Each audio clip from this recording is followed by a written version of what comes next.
for joining me for the Plant Yourself podcast. I'm your host, Howie Jacobson. So I originally interviewed today's guest, Kristen Bummer, for the Health Coaches podcast, but she dropped so many useful nuggets for us civilians, I couldn't just keep this for coaches. So enjoy. So Kristen used to lavish care on dogs via her Canine Kingdom business, and now she coaches humans to give similar consideration to themselves. It's kind of funny to think about. We have to be coached and trained to treat ourselves as well as we would want our dogs to be treated. So Kristen went plant-based in 2011. She proudly told me before Forks Over Knives was released, just before. And in fact, she said she turned vegan overnight, which immediately made me wonder, how does a person like that relate to clients who go backwards and forwards and don't keep their promises to themselves the way she'd been able to? She's just this amazing, bundle of willpower. She makes a decision and never looks back.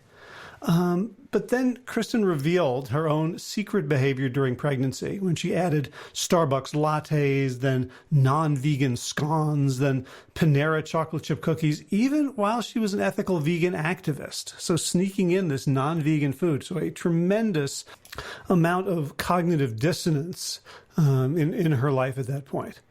So she said she snapped out of it. And again, it was an overnight snapping out after she named it a processed food addiction. She gave it a name, and this was under the guidance of Chef AJ and John Pierre's Ultimate Weight Loss Program. And she made a rule for herself, committing to abstaining from flour, sugar, and alcohol.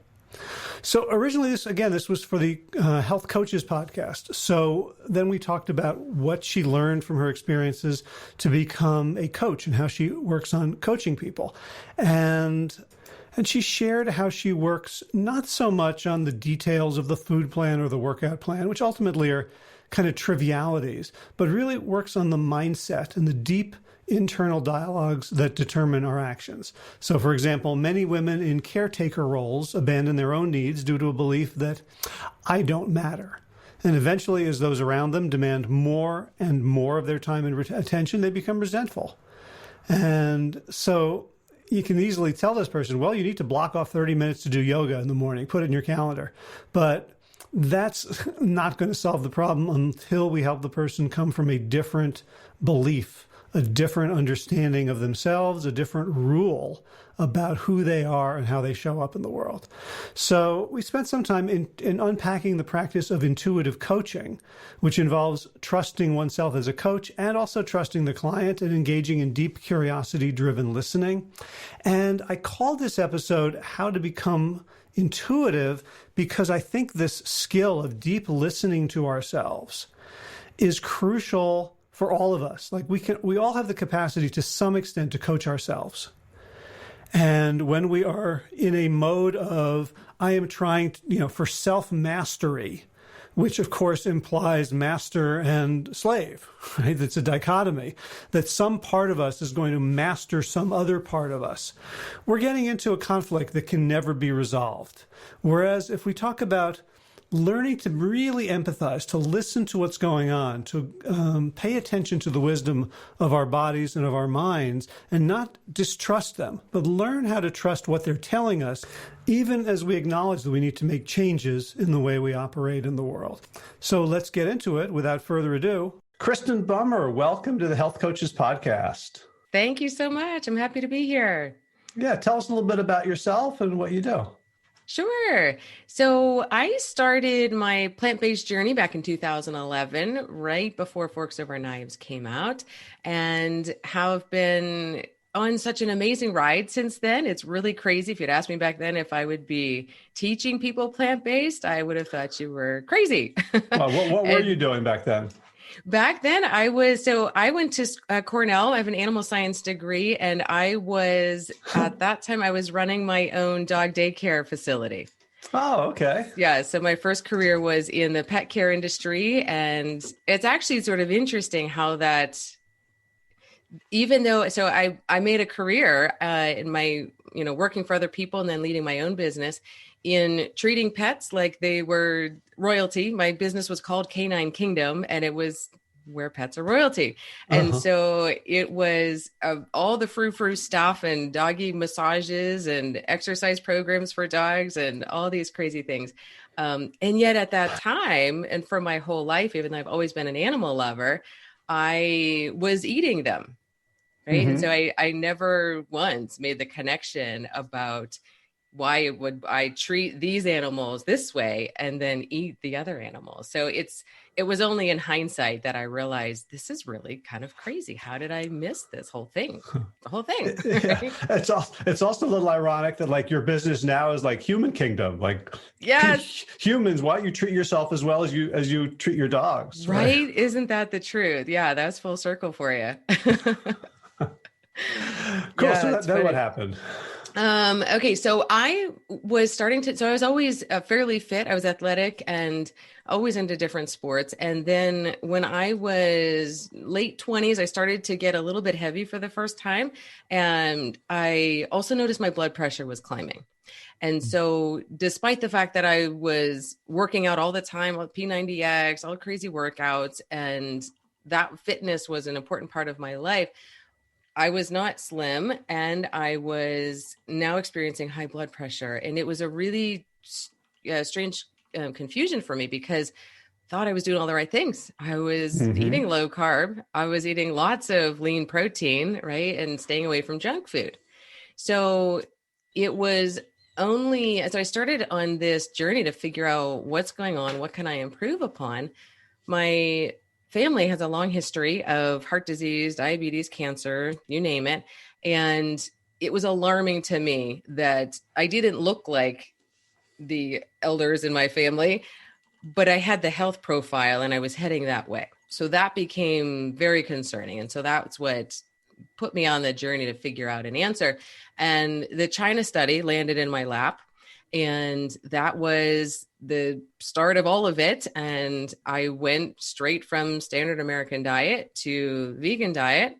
And then it was only a few days after I finished that book that I ran across some other Pittsburghers hiking on a glacier in Alaska. And we got to talking and I learned that they were recently vegan. And I didn't know any other vegans. So the fact that I ran across them, they were vegan. So we got to talking and turns out they didn't eat bread. They didn't eat oil. And I thought they must surely be crazy. And we were just going to do this vegan thing until they told us about Prevent and Reverse Heart Disease was the book that they had started with. And then they told us about this cool documentary coming out called Forks Over Knives. So I still have in my Alaska guidebook, I wrote down Forks Over Knives, and who knew that my whole life was about to take a turn for the better, for the much better in just a short amount of time. So I want to read between the lines and tell me if I'm getting this wrong, but It sounds like everything you set out to do, you were able to do. Like, okay, I'm going to do CrossFit. I do CrossFit. I'm going to go vegan overnight after getting more information. Doesn't that make it hard to be a coach if you're the sort of person who doesn't need to be hit over the head 40 times? Yeah, that's an awesome question. So yes and no. So I had a very unusual story. I also had a very supportive husband who said, yeah, let's do this. We're in it together. We went and got our labs. We checked labs 3 to 4 weeks later. Everything was perfectly textbook, just like you read about. It was great. And I coasted along like that for a while, but then it got challenging and I got, let's see. So when I was pregnant, I ended up having a really healthy pregnancy. Everything was great until the end of it. And I sort of got a little cocky and I realized I had my weight was under control for the first time, even during pregnancy. So I felt invincible, but I also had this weird mental stuff that started to come up, as in, once this baby comes, I'm never going to get to go to Starbucks again. So I better go now. So I would go to Starbucks and I would get my soy latte, right? So everything was vegan. And I would then I started ordering scones, which you might be aware are not vegan. And so I would also stop at Panera and I would get the chocolate chip warm things that they have on the on the hot plate right in the window, completely irresistible. And I started to get junk food. I'd stop at Lowe's or Home Depot. We were building a house at the time, and I would find excuses to go to those stores. And the main reason I was going is because they had Cheetos in the checkout aisle. And I would eat them there, ditch the wrappers in the car, and drive home, because my husband would not have been thrilled at the idea of me eating all that crap I was pregnant. So this was secret eating. It was, yes. And I was by that point, I had become ethically vegan, and I was an activist. I was volunteering in doing all sorts of things in that vein. It was really powerful and passionate part of my life. And yet I was eating things that weren't vegan. And that to me was the first big red flag. What's going on here? I'm not even in control of my own decisions right now. And this is all while you were pregnant? Yes. Were you able to, like, in your mind, blame the pregnancy hormones, or? Yeah, a little bit. I think there was a lot of it that felt that it was temporary, and there was this weird sense of urgency, like I got to get it in now because I'm not going to be able to. And I just felt, it's so funny, but I had this weird thing that once the baby comes, I'm going to be like a prisoner, which was not at all the case. I mean, in some ways it's the case, but there was this weird urgency is the best way to put it. You got to get it now. And then, of course, it turns out once the baby came, she wouldn't sleep any other way than to be driving around in the car.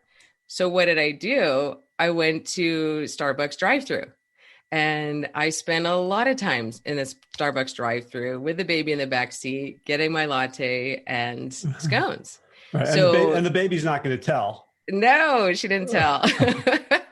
And I would just disappear for hours at a time, getting her to sleep and getting a nap in while I was out doing that. So I also had a lot of stressful things going on at the same time. That dog daycare business, I was selling it. It was supposed to have sold long before it did, almost a year before it did. So there was a ton of stress about that whole business aspect. And we were selling a house, building a new house, and we moved in on December 6th, and my baby was born on December 15th. So this was so much chaos and craziness in my life. Healthy eating was way on the back burner, not the priority that it once was. And shortly after that, only 6 weeks after she was born, my father-in-law was diagnosed with pancreatic cancer. And then 6 weeks after that, he was gone. And so all of these crazy life changes, my identity from being an independent person to being a mom, being a business leader to being a stay-at-home mom, was a complete identity shift as well. And then everything with my father-in-law was it was too much for my former convictions about health to hang on.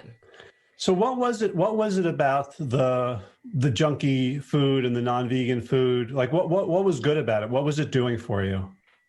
It was comfort.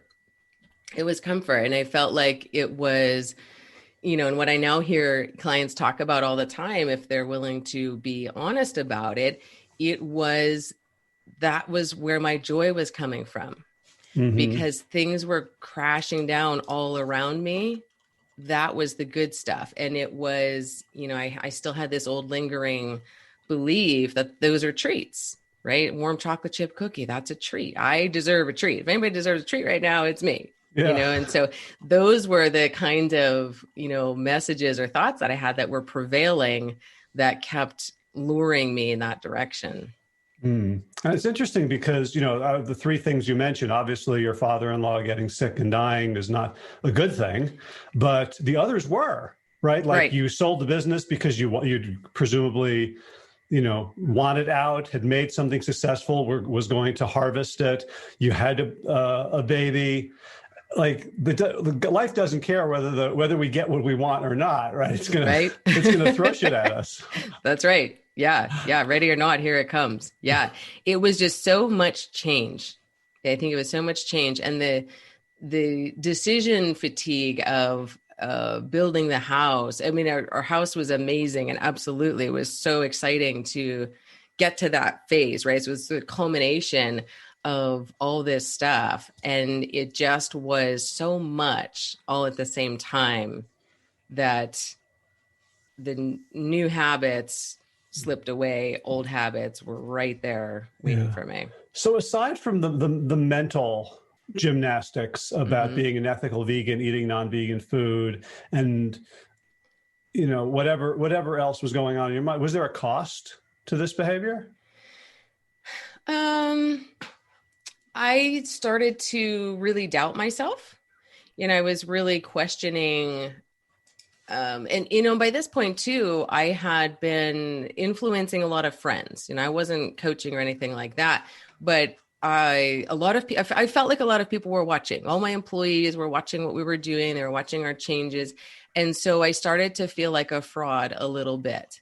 And I knew that it was temporary. There's a piece of me that was never, and I was never sneaking meat. I was never going to a protest and then going home and eating burgers or anything like that.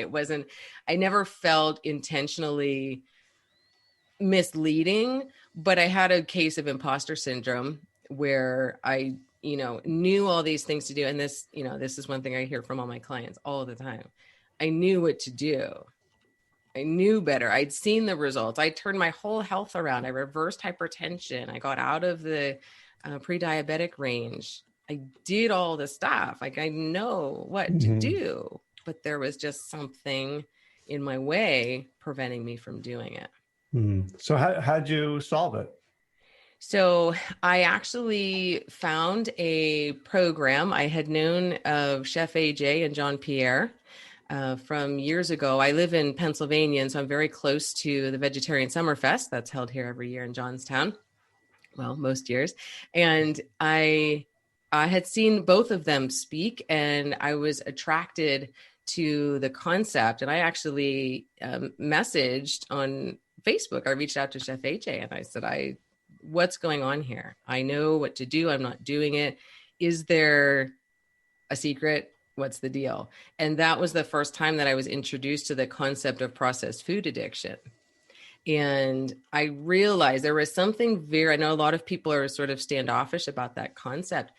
For me, it was very freeing, because when I embraced the idea that my behaviors were consistent with addictive behaviors, it would allow me to wrap my head around the idea that, okay, well, people have figured out addiction. It's not just that I'm crazy. It's not that I just have no control, no willpower, and I'm weak. People have figured out addiction. If I follow the pathway and treat this like an addiction, maybe that'll work. And so that's the direction that I headed. And so what did that look like if we were to like follow you around with a camera crew and you're like, oh, this is an addiction? What changed? So what I changed was I was practicing abstinence. So from sugar, flour, and alcohol.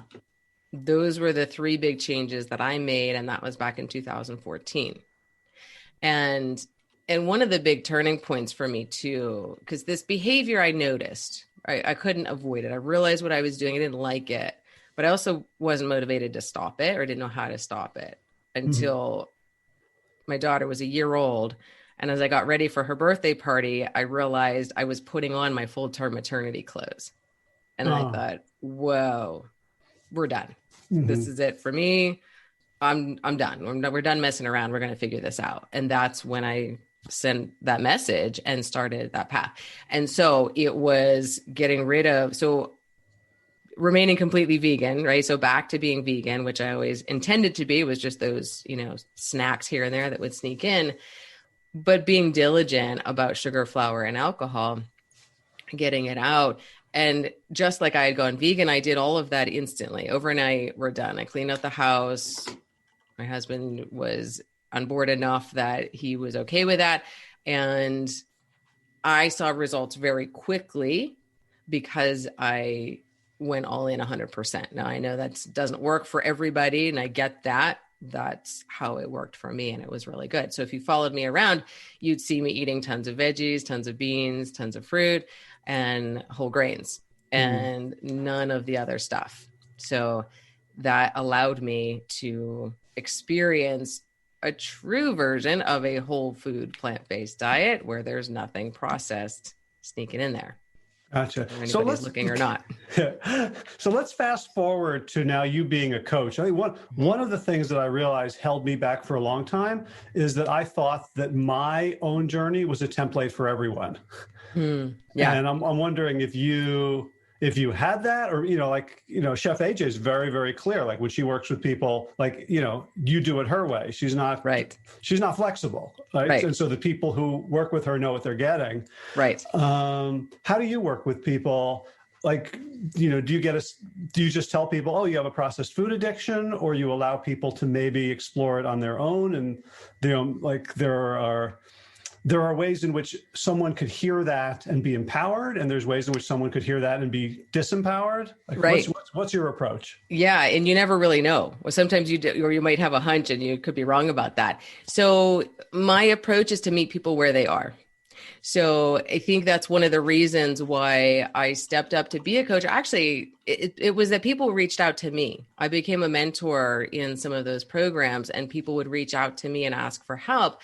And I would explain my own journey, but I also got very good at troubleshooting and figuring out where people were getting their hangups and helping them to overcome them. So a very friendly, personalized approach where it's not a one size fits all. There's just no such thing. If that was the case, we wouldn't need health coaches. We would just need one book that says, here's how to eat healthy. Good luck. You'll be fine. But we both know that's not how it works for people, and everybody has their own specific hang up. So I work with people in multiple ways. I do. I started with a little bit of private coaching. Now I do mostly group coaching by way of my online courses. And then I also do small group coaching where I get to work with people more closely. And I do one-on-one private coaching as well.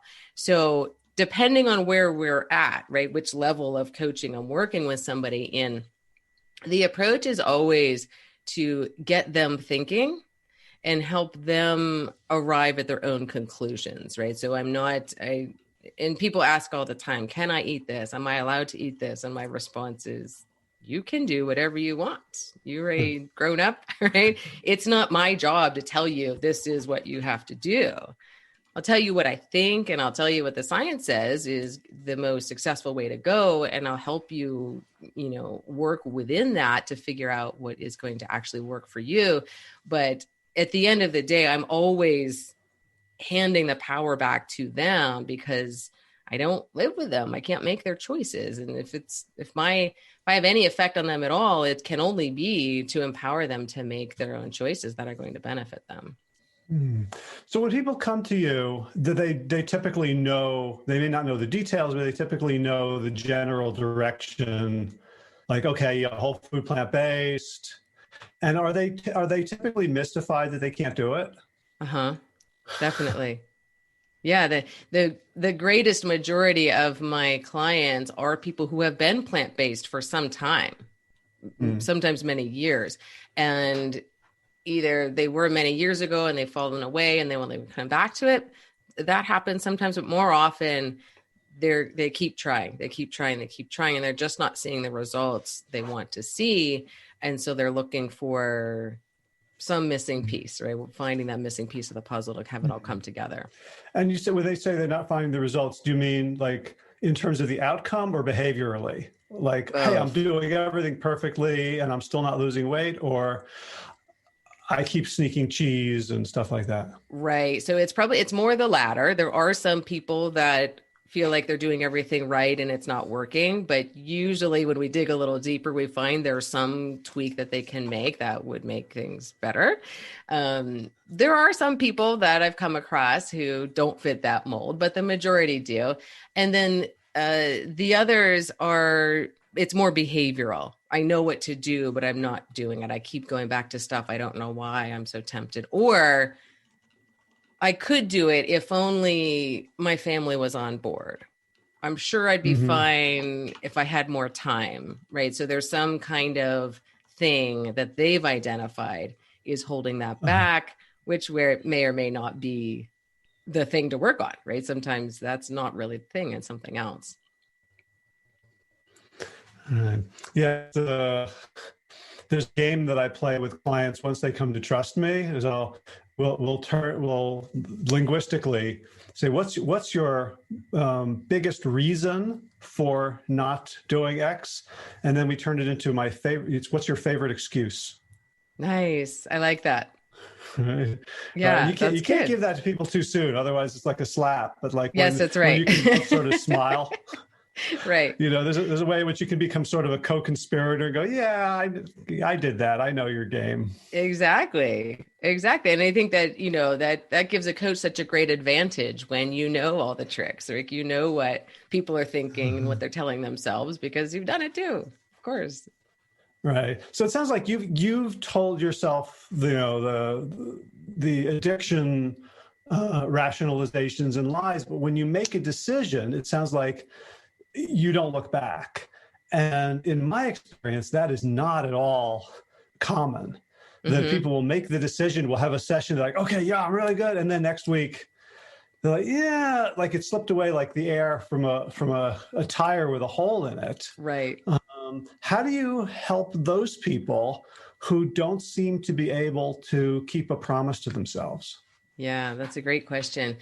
I think one thing that sets me apart is that, that personally allows me to do that is I've done so much work in the personal development, self-help space on myself that I have the mental faculty and the belief systems in place that help me succeed.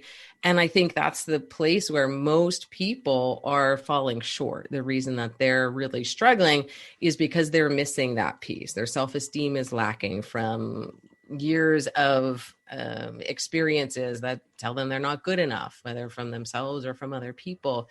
So really we go to work on that piece of it right away. So we build up beliefs, we attack all the limiting beliefs. And, like you said, your favorite excuse would, that's what that's all about. Like I don't have enough time, or my family's not supportive, or I'll never get this right because I never have, or I'll probably always be this way. I don't have enough willpower, all the different things. So we go to work on that piece right away, and we sort of attack the limiting beliefs and get rid of them, and then instill new beliefs that are actually going to be empowering and help them to take action, because the actions are great, right? If you can, come live in my house and I'll feed you all my food and you'll see the results. But if you go home and you go back to your old habits because you don't think you can do it, then we've wasted our time. So it's not just cook this food, eat this food, have a great life. It's all the mental and emotional pieces behind it that actually make that possible for somebody to carry through. Would you mind talking about your own self-help? Yeah. Like what's been helpful to you? What do you think coaches need to have in their personal tool belt in order to work successfully with clients? Sure. So I started following Tony Robbins when I was in high school and would listen to some of his series and things. And I've gone to conferences, not his conference, but I've gone to other self-development conferences. And one of the biggest things that more recently has been such an impact with me, I did a lot of training with Stacey Martino, who was trained by Tony Robbins, but she leads a program, an organization called relationshipdevelopment.org, generally focused on marital relationships. But on day one, you find out, surprise, your relationships actually all revolve around you. And so you've got to go to work on yourself in order for your other relationships to come into line. Mm-hmm. And so I've spent, a year and a half ish or two in her programs, working on myself, working on how I relate to other people, and watching all the different relationships come into line, just like the textbook says, right? So with my husband, with my daughter, with my parents, my sister, and then professionally as well. Mm-hmm. So it's just a completely different way of looking at the world and how you fit into it. And so that has been monumental for me as far as just developing me into the coach that I am today. Gotcha. Go ahead. So I'm hearing, and I'm probably projecting this, but a little bit of a contradiction between like coming into a relationship with yourself in a respectful and loving way and disputing your beliefs. Like, oh, I have this limiting belief, and like I have to get rid of it and extirpate it and replace it with something better. It kind of feels like a disrespect in a way. Okay. Like, how do you square that circle? Yeah. So let's say a good example. Let me just try to think real quick of a relationship one that would make sense. So, okay. So let's just say, everybody in my family walks all over me, right? And so I start to feel like I'm not good enough because I've got to take care of everybody else first. Everybody else is demanding and I need to take care of them. And then I come last, right? And that's a default behavior for so many people, especially women who are, sort of fall into a caretaker role. We take care of everybody else first, we come last. And so our self-care is non-existent. And then things really start to fall apart from there. So a limiting belief that is being played out there is that I don't matter. And when you go to work from a relationship development standpoint, and what happens too is if I'm taking care of everybody else, I'm giving out, right? I'm exhausted to the point of exhaustion where I've got nothing left for myself.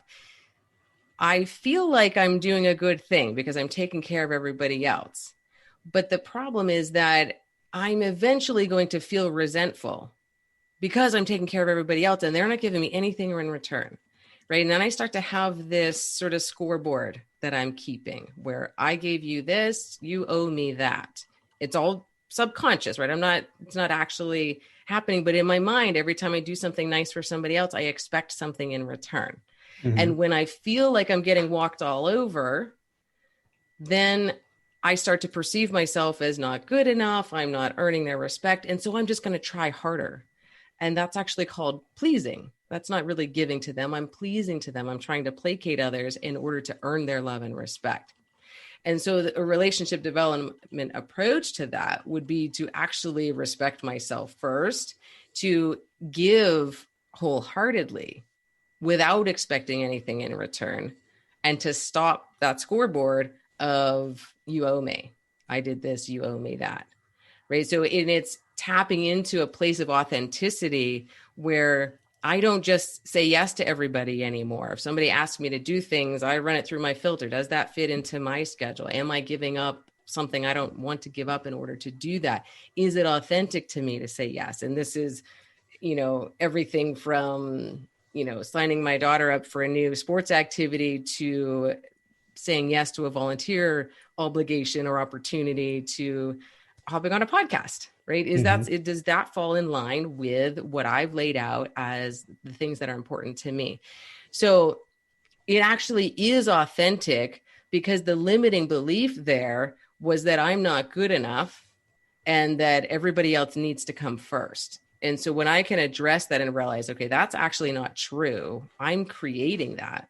I'm actually accidentally pleasing everybody else because I think that's the best way to earn their love. And when I can see that differently, now I can be authentic to myself. I absolutely still give to everybody. It's not as if, we're putting our hands up saying, no, I got to take care of me. You go fend for yourself. But it's coming from a very different place and a very different intentional energy behind it. And so the outcome becomes different. Now, when I do that in multiple different areas, of course, that's just one example. But when I do that in multiple different areas, now I feel like a whole person. I feel like I have my place in the world and things can sort of flow more smoothly from there. Gotcha. So yeah, what I'm hearing as a challenge though is before, when I had this limiting belief, I knew what to do. Like I didn't have to make choices. I didn't have to evaluate based on these new criteria. Right. And what I find with a lot of my clients is that the thing that, like, the unerring gyroscope or GPS for behavior is like body sensation. It's like, Okay. right, like we can think about it, like, oh, does this make my values? I can, like, Benjamin Franklin closes and flowcharts and all this stuff to decide. But ultimately, the people I know who are successfully moving through life are acting on sensation. Mm-hmm. Like, this feels like, oh, this podcast opportunity feels good. That saying no to that client feels good. It's right. Yeah. And when we are, especially when, as health coaches, when we're dealing with people's food, it's like the food is the thing that dulls our ability to pay attention to those intuitions and sensations that come from the body and not from the mind. Right. Yeah. I think one of the most important pieces that people simply must learn how to do is to understand why they're going to food, why they're eating in the first place. And I think so much of the time has stemmed from some kind of discomfort. I just got into a fight, with my boyfriend. And so I come home and I'm all riled up. Or does some jerk cut me off in traffic? I come home, I'm all riled up and I go right to the kitchen. I'm in the fridge. What's here? What's there? Or before I even make it home, going through a drive-through. And it's all these different things. And now more than ever, we're living in this state of, constant stress and overwhelm for the most part. And it drives so many people to food because that's where the comfort has come from in the past. Mm-hmm. And so they have this discomfort stemming from many different sources, all of them driving to seeking comfort in some kind of food. And it's usually not the broccoli and the spinach. And so one of the biggest things I try to do is to help people create a pattern interrupt so that when they have this ongoing pattern, that's always going to happen. I have the discomfort and they sort of triggered to take action on it. If we can, in that moment, try to divert the behavior so that they actually have a moment to think about it and consider, okay, what's actually going on here? What am I feeling? What am I all riled up about? Okay. If it's that I got into a fight, with somebody, is this food going to solve that? Or is it just going to stuff it down and help me numb out so that I don't have to feel it right now? And when we realize it's the latter, then we get into solution mode. We think, well, what would make me feel better? Well, actually, maybe I need to write a note to that person, or maybe I just need to write in my journal, just get this stuff out. Maybe I just need to go for a walk. I need to breathe, listen to music, a million different things we can do that will actually help solve the problem instead of just stuffing it down, where now we've got two problems. Right? Because now we feel crappy because we just ate junk food and we still have that original problem that hasn't gone anywhere. So I love the idea of the sensations and also recognizing how we're responding to various sensations and various impulses, I think is really key. Right. And I'm glad to hear you talk about, a root cause of binging as a response to discomfort, because there's an argument I think in the whole food plant-based community in particular, that I think has sort of false poles, which is either it's because it's addictive food and, that's sort of like the pleasure trap thing. Like, none of us are meant to eat this. And of course, if you don't worry about just stop eating that. And then there's the other camp that's all about, love yourself and, eat intuitively. And they both are useful for different people at different times. And I've seen too many coaches get very dogmatic about one or the other and try to impose a model in a very inflexible way. And it's ironic because as coaches, I think what we're really going for is not to change their behavior to a particular thing, but to increase their flexibility. Yeah. Yeah, I agree. And it's, I always hear people talking about, oh, I messed up. I did this thing. I didn't mean to do it. And they get so down on themselves. And I always remind people this is not a game of perfection, right? We're not trying to get to the point where, like you said, we never ever touch that food. We never dream about that food ever again. And we just go on, and having dreams of all this wonderful whole food, plant-based food and this perfect life. But actually, we just try to get to a point where we don't dip so low, right? So if you dip into food that doesn't serve you, we don't stay there, we don't go very deep, but we don't stay there for very long, right? So it's about being flexible and adapting to no matter what comes, because there's, like you started in the beginning, life is just going to keep throwing stuff at you. And so we've got to be ready for it, whatever it is. And our response needs to be as good as it can be for our own best benefit, which does not mean that we need to be perfect about any of it, right? We're all humans. We all, operate on a spectrum. There's no real black or white. We just have to figure out how we best operate in the shades of gray and do what actually feels good now and in the long term, not just what feels good right this second, because that's rarely going to lead to the best long-term outcome, right? Right. I want to ask you about one more thing before I let you go back. You mentioned earlier that you're doing more group coaching than individual. It's sort of morphed into that. And then, you also talked about Tony Robbins, whom I also I think in my late 20s got really into it. Yeah. And it wasn't in a good way for me. Okay. There's ways in which you can hear his message and kind of become an asshole. Oh, really? Oh, that's so funny. Well, I did it. I managed to do it. Yeah, that's hilarious. I remember one day, seeing a homeless guy on a bench and going, boy, he really should learn how to get into state. That's hilarious. I cringe when I look back. But there's parts of that whole self-help ethos that, again, it really focuses on the self as an individual atom. And I'm curious of what's your journey been around helping? Because I find people who are not in community have a much harder time. We're asking them to do something really unnatural. Yes. And, now with COVID, with communities being fractured, with so many things, I wonder if you've evolved at all in your practice and your thinking around the unit of intervention from the individual to something larger, more societal. Yeah. Oh, absolutely. It's, I don't think you can disconnect the two. We're so connected, and more so than I think we realize or are willing to admit.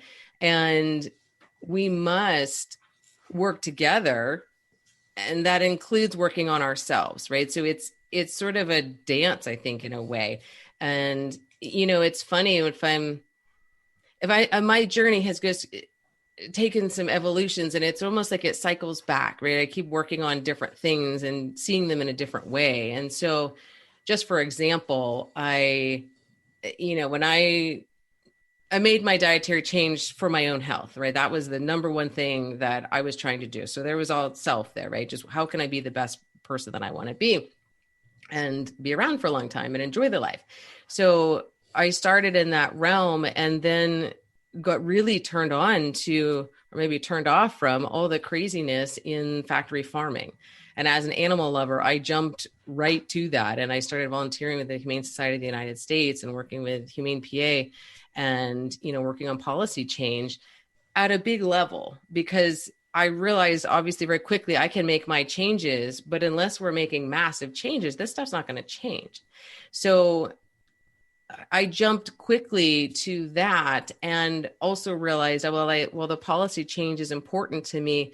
I felt that I was more pulled towards the helping people help themselves. And while they're doing that, they're changing their consumption of animals, right? So my goal sort of shifted to, well, let me focus on helping individuals, and they'll be more motivated to help themselves than they will be to stop eating meat because of the ethical convictions, right? And because everybody's different, we have different motivations, and that's good. But that to me was one way to go about it. And while I was doing that, while I was working, individually with people and starting up my program, I was also working in my community and beyond at an institutional level. So knocking on the doors at our football stadium and asking them to put more vegan items on the menu, doing the same with the ballpark and baseball park and the local hospitals. And it's crazy to me that a conversation and programs that I helped to spark have started massive widespread change in a massive hospital system in my backyard. And now they're influencing thousands and thousands of people. And the change is slower than I'd like it, for sure. But it just starts with a spark. And so part of my vision is always reminding that we're all connected, and whoever I touch is just this ripple effect that goes so far beyond. So if I can help people have amazing results for themselves, that will inspire the people that watch them, their kids, and the people that they touch. And then, we just expand from there. So it's all in the greater good. And I think it's okay if it is sparked by self-interest, because people aren't going to do it if they're not benefiting personally. So I feel like there's a big connection there, and community is super important. And that's one of the reasons why I love group coaching, is because people are all coming together, moving through a course together, and they're shooting their ideas and their struggles off of each other. And then I'm also, of course, right there to, offer guidance and support as the coach. So it's this whole perfect system of togetherness. Gotcha. So for people who want to find out more about your work and maybe work with you, where should they go? Yeah. So my website is theforevερdiet.org. And that's a great place to start. You'll see my new book has just been released. So that's available there. It's also available on Amazon. And it's called The Forever Diet? My book is Baby Got Back in Her Pants. Oh, okay. And then I also have a Facebook group that's open to the public, and that's called the Plant-Based Success Club. So that is another place on Facebook to come for community. It's completely free. You don't need to be in my programs in order to be in that group. I should say it's a private group, but it's free to the public as well. Gotcha. Anything you want to add that I haven't asked about? I think the only thing is that I do a lot of intuitive coaching, which I think is so essential. And for coaches that are new or maybe not so new, I would just encourage them to use their intuition and to go with it and really trust it. A lot of times I think we go step by step, maybe through a system, especially if you've been at it a while, maybe have a specific system to follow, but it's so important to remember to keep it personal. And I like to listen more than I talk, although you wouldn't know it today. Different format today. I'm the one asking the questions. So exactly. But yeah, I think just trust yourself, and it's so important to just get out there and help people, and people are so ready for change. And it's a blessing to be able to be a coach and help them through it. So I'm curious. I was going to let you go because that was like the final words, but now you kind of caught me with the intuition. Okay. Thing. So what do you mean by intuition, and what kind of dues do you have to pay to begin to trust it for yourself? It's a great question. So I think this, I'm going to sound crazy when I say that it's a little woo-woo, but I feel like there's voices, messages that I get, that I think a lot of people get, and maybe some people more sensitive than others, but I love to just talk with people and have no idea. Like, we didn't, do any preparation for our conversation today. We just talk about what comes up. Right.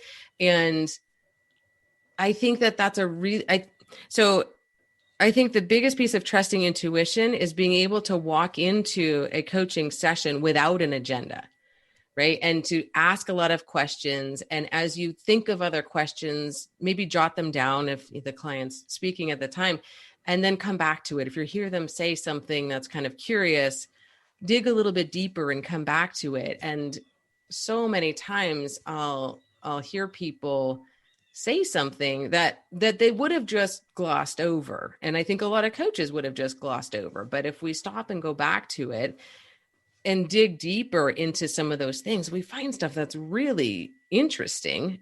And sometimes that unlocks the whole puzzle. So it's a bit of an abstract idea, but I think it's just a matter of trusting that you're helping people. And one of the things I do in preparation before each call is I try to have 5 minutes of just quiet time, and I'll do some deep breathing just to clear out my own stuff that I don't want to bring with me into a call, so that I'm open and, ready to help. And I'm 100% attentive to the person that I'm talking to. And I bring with, so we talked a little bit about limiting beliefs, but I bring empowering beliefs, such as I wouldn't be introduced to this person if I couldn't help them. So I know going into it, there must be something that we're going to uncover. And maybe it's today, maybe it's not today, maybe it's in a future time, or maybe it gets touched upon today, and 3 days later, they'll be going on with their life and something will click because of something we said.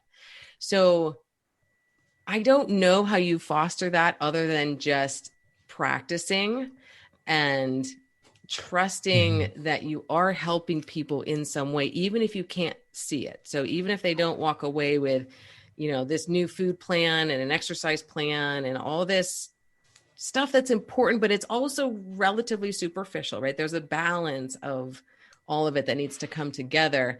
And I think just know that by being there and listening, like really listening. And I think that's where the intuition comes from, is listening.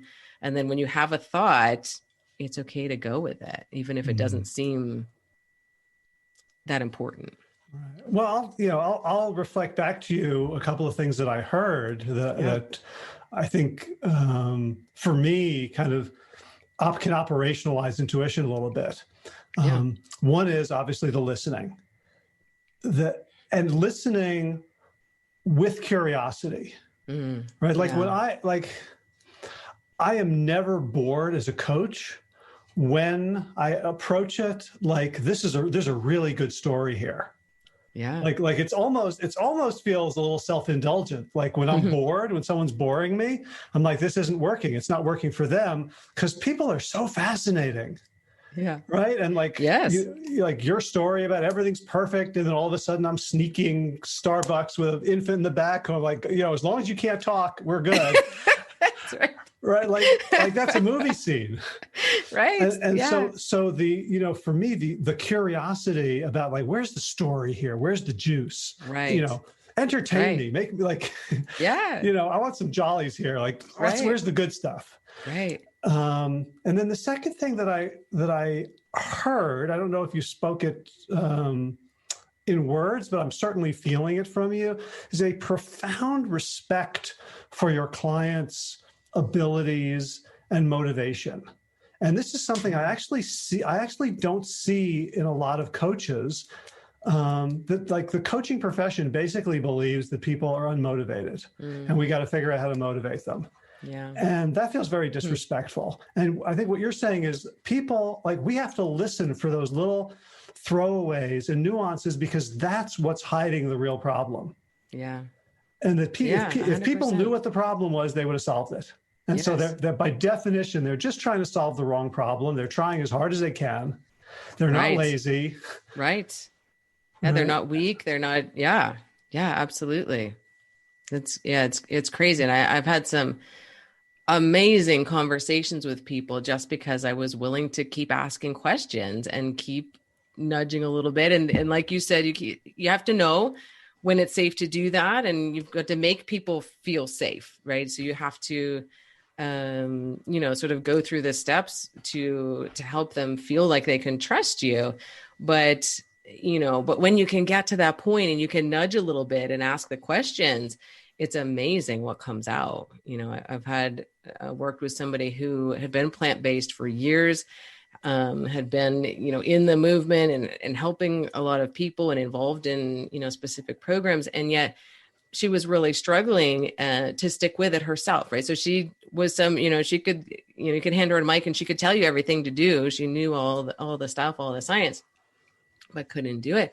And in one maybe 20-minute conversation, I just started asking questions, and I knew I could go there with her. And when I asked, well, why do you do this? Why do you do that?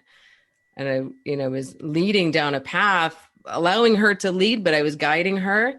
And in the end, I said, so when her biggest struggle was, I don't understand why I know all this stuff and I'm still not doing it. And when we got down the path, I'll spare you the middle, but to get to the end, I said, so what is it you're really looking for when, you're going to that food? And tears started flowing. And she said, love. Mm-hmm. It's love. I said, all right, well, let's work on that. Right. And let's work on those things. The food will come, we'll get there. And it did. And we have, but we had to address that piece. If I had just stuck with, here's the meal plan, here's the thing, you go do these things, get motivated. I'll text you every day. I'll keep you going. We would have missed the whole point. But because we kept going and she was willing to go there, she was open, she was 1,000,000% motivated to solve this thing. So she was willing to come along with me in this, what can be an uncomfortable conversation sometimes. We got to that life-changing realization that, oh my gosh, that's what's driving this decision. Okay. Yeah. Now we can solve that piece. Yeah, that's become a staple of my coaching over the past few months. And I think I asked you at the beginning, like, what did that do for you? What was good about it? And I find that question about someone's habits that they're ashamed of. Right. First of all, makes them, so they're like, someone thinks there's something good about it. Like, I don't have to hide it. Right. And then, of course. Yeah. Right. That's the question is, whatever good it's doing for you. Yeah. What's the payoff? That's right. And then, like, how's that working for you? Or you get, on a scale of 1 to 10, where 10 is you get exactly what you need for as long as you need. And then it's usually like a 2 or a 3. Yeah. And then it's like, well, how do you want to, as opposed to, like, people come to me very often thinking that I'm going to be the guy who whips them into austerity. Yeah. And when they discover that actually they're going to enhance their own life, that this is not restrictive or punishing, then interesting things happen. Yeah. It's amazing. It's really a gift to be a part of that process for people. Oh, it sure is. It's fun. Yeah. Well, Kristen, thank you so much. We were going to talk for 30. We've talked for almost an hour because you keep dangling. It's like you're running, I feel like the greyhound running after the rabbit. Yeah. And then there's this, but wait, there's more. Well, so I reserve the right to email you again for a return visit. Anytime. Absolutely. It's been a pleasure to talk with you. You too. Thank you so much. And thanks for all the work you do in the world and for taking the time today. Likewise. Have a great day. Thanks. You too. All right. I hope you found that useful. I hope it wasn't too much inside baseball for those of you who are not coaches. I kind of believe, though, that coaching conversations are really good for everyone. When I teach coaches, they often ask me, well, would you reveal this technique to a client? Do you want them to know what you're doing? And the answer is always yes. There's complete transparency in the way I coach. There's no like, okay, this is the secret technique and they can't know what it is or else it's not going to work. Because ultimately, coaching is a process of dialogue. It's a process of deepening. It's a process of dropping assumptions. And this is something that we all need to be able to do for ourselves as well as for others. In fact, when I train coaches, the first thing we got to do is work on ourselves, on our own assumptions, on our own noise. Because if we're full of noise in our own heads, we're not going to be able to help anybody else. So really, helping another person and helping yourself are really the same thing. There's of course differences and nuances, but I don't think there's anything that I could talk about with a health coach that wouldn't be useful to the client of a health coach, to ordinary people. So I hope you agree with that. If not, you probably stopped listening a long time ago. Okay, what are we going to talk about now? Let's talk about running news. It's really, really cold out, so I'm running faster because it's too damn cold to run slow. So my times are improving a little bit, and I'm wearing the knee brace all the time, and really enjoy the Saturday Frisbee. I feel like I'm starting to get a little bit of stamina back. So hopefully that will keep going and growing. This morning, my back was hurting, so I ended up doing 20 minutes on the water rower in the house. Partly also, it was really cold. It was like 27 degrees, and I think I just wimped out a little bit. So did water rower and a bunch of push-ups. In garden news, not much. We got a packet of, I think, grow your own oyster mushrooms. They're not in the garden. They're in the living room, and Mia is going and misting them with water every couple of hours. So it's like having a new baby in the house or a new puppy, except it doesn't, cry or poop. It just sits there and hopefully will produce delicious oyster mushroom fruiting bodies at some point. All right, time for thanks. Thanks to Will Ridenauer for allowing me to use his beautiful song Sabali Dawn, The Dance of Peace. You can find more of Will's music at his website, willridenauer.com. And of course, thanks to all of you Plant Yourself podcast patrons. Kim Harrison, Lynn McClellan, Brittany Porter, Dominic Maurer, Barbara Whitney, Tammy Black, Amy Good, Amanda Hatherley, Mary Jane Wheeler, Ellen Kennelly, Melissa Cobb, Rachel Behrens, Tina Scharf, Tina Ahern, Jen Filkanovsky, David Bizek, The Mysterious Michelle X, Elsbeth Feldman, Leah Stoller, Alan Christensen, Colleen Peck, Michelle Landry, Josina, Sarah Durkis, Kelly Cameron, Janet Selby, Claire Adams, Tom Franzek, Jeanette Bennett, Gila Sert, David Donahue, Blair Cyber, Dorona Vizov, Gio and Carolyn Argentati, Jody Friesner, Misha Rosen, Michael Warbeck, Aviva Lael, Alicia Lemus, Val Linneman, Nick Harper, Bandana Chawley, Molly Levine, The Inscrutable Harry R., Susan Laverty, The Panda Vegan, Craig Kovic, Adam Scharf, Karen Burry, Heather Morgan, Nigel Davies, Marion Blum, Teresa Copel, Julian Watkins, Breed O'Connell, Sharon Hirschman, Linda Ayat, Holm Hedegaard, Isa Tuzinwa, Connie Hainline, Aaron Greer, Alicia Davis, Heather O'Connor, Carolyn Jensen, Sherry Olakoski of Plant Powered for Health, Karen Smith, Scott Marani, Karen and Joe Crabtree, Kirby Burton, Teresa Carell, Kevin McCauley, Elizabeth Rothschild, Ann Jesse, Cheryl Dwyer, Jenny Hazelton, Peter W. Evans, Dennis Bird, Darby Kelly, Lori Fanny, Linnea Lundquist, Emily Iconelli, Levy Wallach, Rosamund McAtee, Dan Picorni, Stephen Leenan, Patty DiMartino, Mike and Donna Kartz, Deanne Bishop, Bilberry Elf, Marjorie Lewis, Trisha Adams, Nancy Sheldon, Lindsay Bayshore, Gunmarie Hagan, Tracy Gullidge, Laura Heaton, Meg from Mama Says, Stacey Stokes, Ben Savage, Michael Kay, David Hughes, Connie Rogers, Claire England, Sally Robertson, Paranganchi, Amy Daly, Brian Tourville, Mark Jeffrey Johnson, Josie Dempsey, Karen Schmidt, Pamela Hayden, Emily Perryman, Allison Corbett, Richard Stone, Lauren Vaught of Edible Musings, Aaron Hasty, Sean Owen, Sagar Naik, Erica Piedra, Danielle Roberts, Michael Lushton, Sarah Johnson, Catherine Floyd, for your generous support of the podcast. That's it for now. As always, be well, my friends.